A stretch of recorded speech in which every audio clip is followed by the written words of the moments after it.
morning mga grasa. Meron naman tayong titingnang unit ngayon. No? May kukunin kaming unit. L300, check natin kung ano yung condition niya.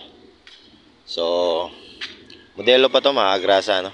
Mga modelo L300. Pero ito yung manual pa.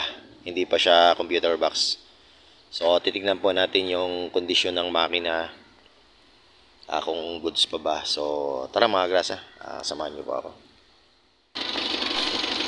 So ayan mga grasa, kung napapansin mga grasa, kanina ko pa pinapaandar yung makina niya para painitin natin, no? So okay siya, walang usok yung dipstick, no? Pati dito sa filler cap niya wala rin, kaya goods dyan mga grasa.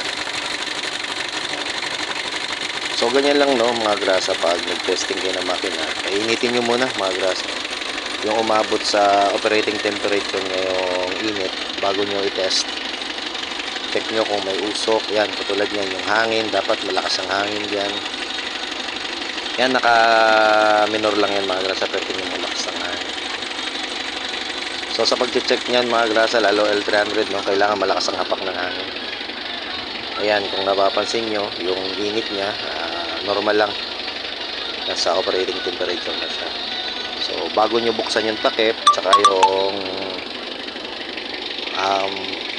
yung dipstick, painitin nyo muna ng gusto. Huwag nyo pong testingin ng malamig mga grasa para hindi kayo pasubo sa mga binili nyong sakyan. Kailangan mainit siya. Yan. So yan lang po mga grasa, no?